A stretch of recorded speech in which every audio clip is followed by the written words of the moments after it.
And as our train weaves its way through this most majestic of landscapes, we arrive at Keith.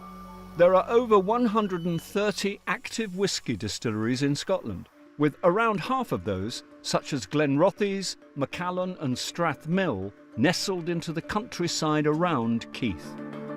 If we want to investigate this most welcome part of the country, we must make a small diversion and change trains onto something a little smaller. And it is here that we come across yet more evidence of community involvement in the Keith and Duffton Heritage Railway. Known as the Whisky Line, this was originally part of the Great North of Scotland Railway.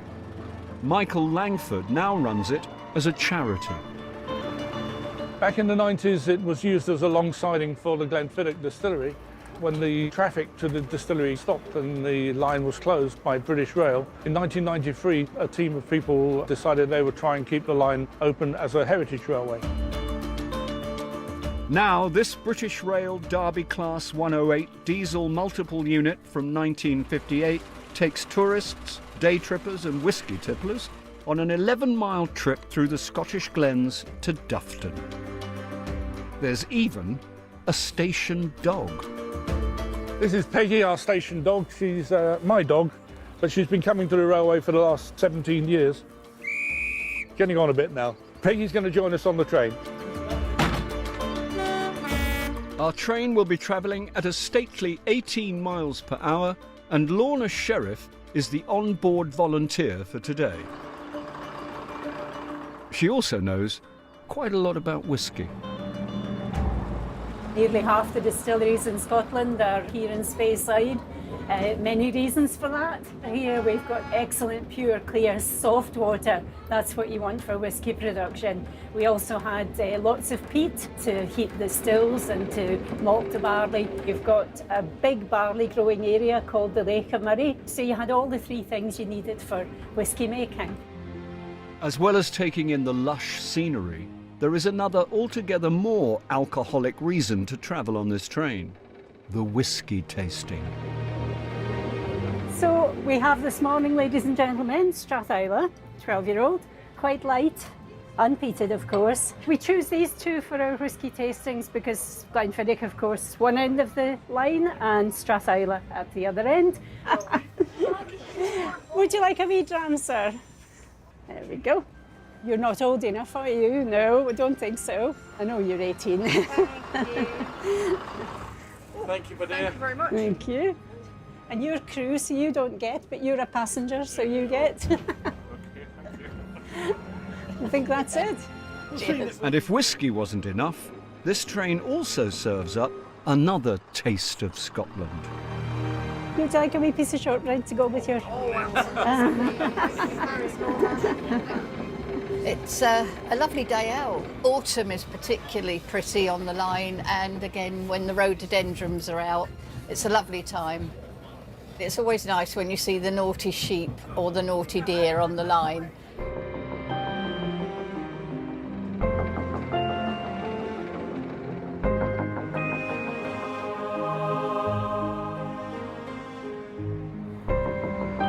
And with the rest of the journey happening in the gentlest of hazes, our train arrives at Duffton.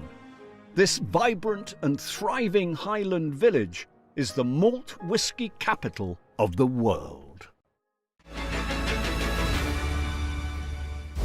We are 3/4 of the way through our coast-to-coast journey across the Highlands of Scotland, and we have now arrived in Duffton.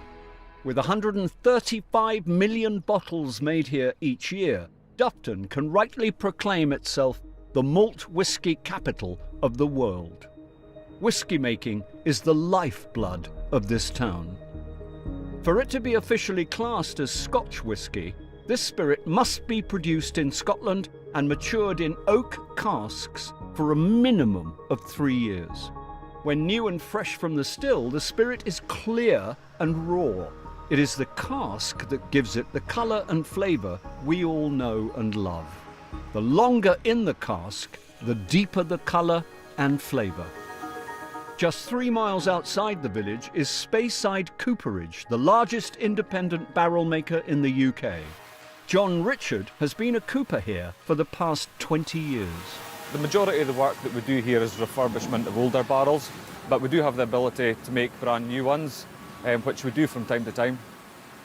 Although new oak casks are not rare, most whisky casks have previously held another alcohol before they are bought by the distillery. Whether it's a sherry cask from Spain or one that held American bourbon, it's the spirit of the old spirit that gives Scotch whisky its taste.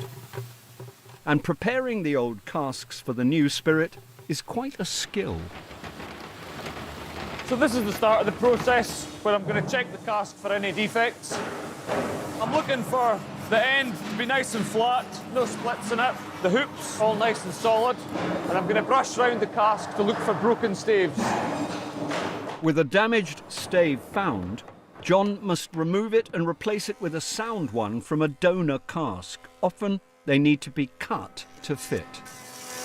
I'm jointing the edge of the stave to make sure that we've got a good seal. With the new stave in place, the hoops secure it. Then the top and bottom of the cask are removed to prepare it for the next part of the process, charring. This opens the pores of the oak and allows the whisky to penetrate deep into the wood, picking up colour and flavour as it goes. At the moment, we're gradually building up heat to the point that the wood will actually catch fire. And we're going to burn this one for 200 seconds. With the cask then steamed to expand the wood, the ends are put back on and sealed. Then the hoops are tightened. Just put a bung in the bunghole, and this cask is good to go.